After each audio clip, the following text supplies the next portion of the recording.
The tactics genre is one that has never really been explosive in its popularity. It has an audience, but the last tactics game to really blow up was Baldur's Gate 3, and before that you never really saw any major news about them. Despite that, you have games like Fire Emblem and XCOM with incredibly loyal fans and a surprising amount of staying power. Tactics games aren't titans, but they aren't about to die out anytime soon. One of the most interesting games in this genre is XCOM. XCOM is a brutal game where careful planning and strategy really makes a difference. While Fire Emblem focuses on building characters and enhancing them for power, XCOM focuses on making sure you as the player grow in skill. Fire Emblem lets you build god tier units that can solo maps if you plan well enough. XCOM lets you build a great plan and then asks how emotionally attached you are to it. It's not about building those god tier units, but about using the ones you have effectively. XCOM presents itself as a game of careful planning and tactical mastery. You are encouraged to analyze cover, line up your shots, position your squad effectively. Then you take a shot with a 95% chance to hit, and it misses. Not grazed, not deflected, just a clean miss. Congratulations, Commander, humanity is dead now. I'm Alex with Serious Goose Games, and today we're talking about how XCOM creates the illusion of control, and why that illusion is essential to the game's design. XCOM gives you all of the tools you need to succeed. Making assumptions as a player in a world where one wrong move destroys the remnants of humanity is punished accordingly. XCOM isn't about perfect play or creating perfect units. XCOM is about risk management in a hostile, unpredictable situation.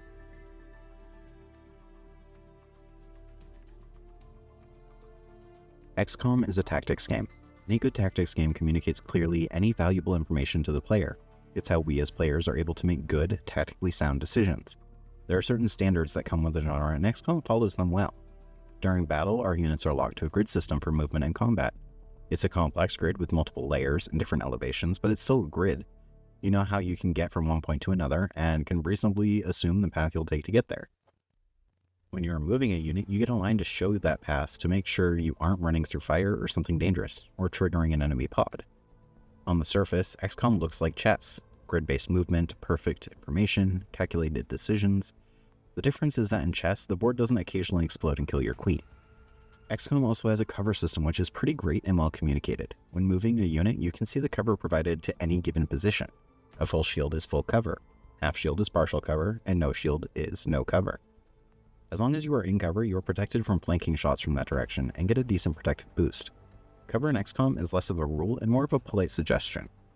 Enemies have much lower accuracy against units in cover. Unfortunately, so do you, and the enemy knows it. XCOM also communicates the likelihood of you landing an attack. When you go to attack an enemy, you can see the percent chance of you hitting them. If a unit can target multiple enemies, you can also see their little icons above the unit action panel sorted by the chance you hit them. These allow the player to weigh the options when deciding who to attack. The last really good thing XCOM does is communicate environmental effects. XCOM has an incredibly destructible environment. This can change the course of a mission in a ton of different ways. Combined with the procedural generation, it's even more important that the game communicates changes in a way that's easy to understand. You know when a car is on fire and a little explosion goes off, that a bigger explosion is close behind and you should probably get your units away from it. Destroying a part of a wall removes cover from anything behind it. You can visibly see the changes in the environment. All of these things are communicated clearly. The game makes sure you as a player always know what's going on. The goal of any tactics game is to give the player any information they need to make tactically sound decisions and solve the various problems and puzzles in your game. XCOM communicates clearly even when the outcome isn't guaranteed.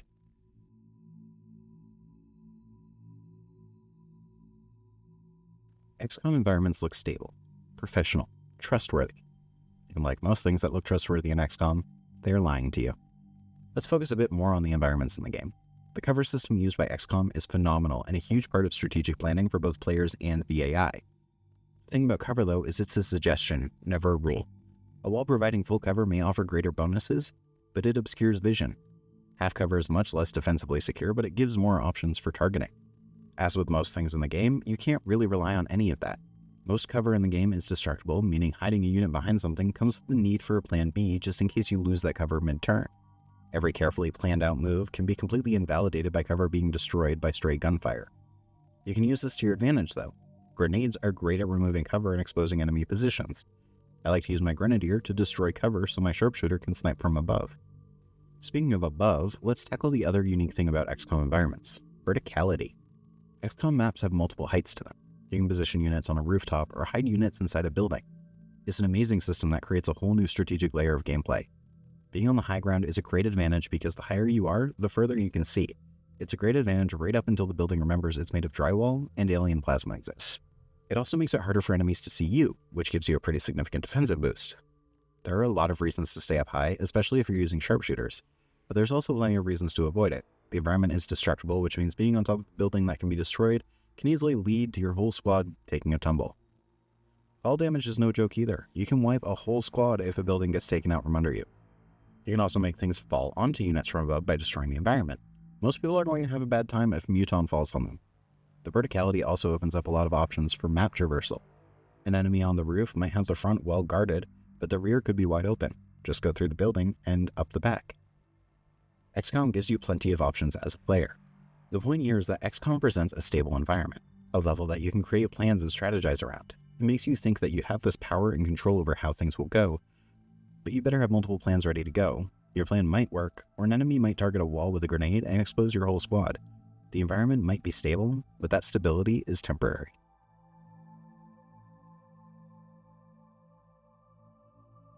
The destructible environments of XCOM are a potent design tool. The enemy AI is smart. The aliens you face in XCOM know the cover rules just as much as you do and will actively make the choice to try and destroy your cover if they can't get into a good position without exposing themselves. The aliens force you to move and change positions to stay ahead of the destruction. As the player, you learn that nowhere is permanent, nowhere is safe.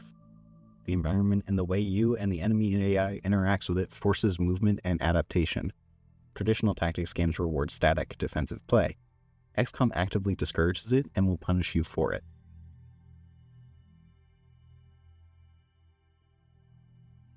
The brutal effectiveness of the environment creates a fairly common scenario of failure, either missing shots, losing units, or failing mission objectives.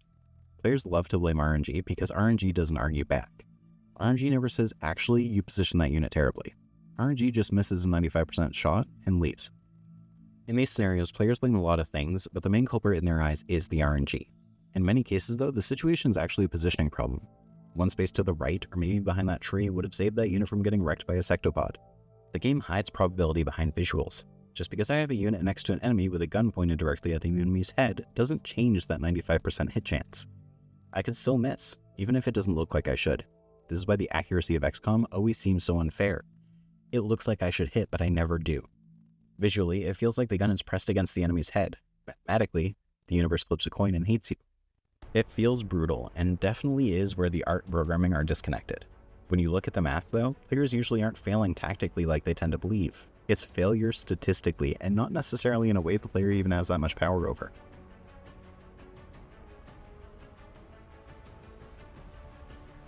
I've discussed fun before on this channel. Fun has two flavors: the standard fun with the lowercase f that we all know and love, and the type of fun with the capital F. It's the same kind of fun you get from Dark Souls, Dwarf Fortress, or realizing you saved over the wrong file. In XCOM, the difficulty and unpredictability of the environment really leads to some interesting outcomes. The procedural maps and characters make every mission into a unique story. When you lose a unit, it feels memorable because you start thinking about all of the ways you could have prevented their death. It doesn't help that creating good units in XCOM is particularly labor-intensive. The game also gives you the option to fully customize each soldier and really get attached to them. This can make it even harder when they die because, like many tactics games, XCOM uses permadeath. XCOM encourages emotional attachment just long enough to make sure it hurts when the game takes that attachment away. When you lose a soldier, they're gone forever. Losing a powerful unit can really set you back, and in a game where you are always against the clock, that can make the stakes of every death even higher. In later parts of the campaign, you truly feel like every victory is earned, not guaranteed. This is enhanced by the game not ending when you fail a mission. Unlike more narrative-focused games, XCOM allows you to lose missions. It forces you to continue and see how your failure affects your whole campaign. It's brutal and incredibly fun.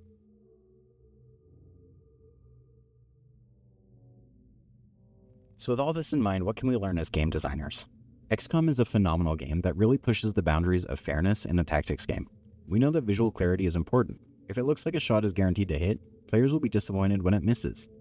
In a way though, making a point-blank shot automatically hit would greatly incentivize that playstyle and probably remove a lot of strategic depth.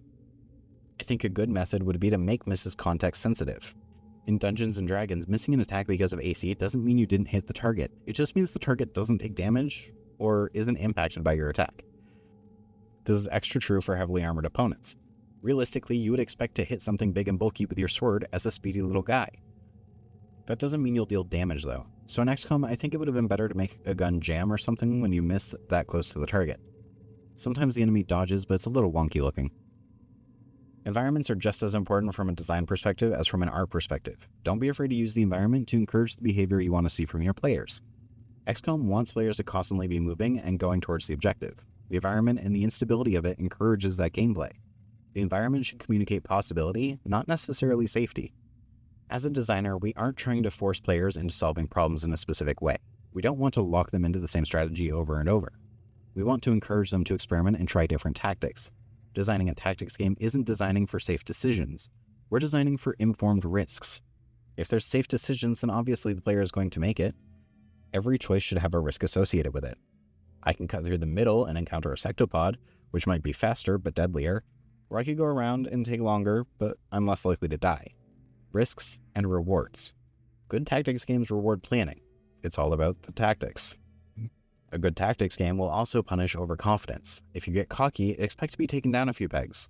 If a strategy feels completely safe in XCOM, it probably means you missed something.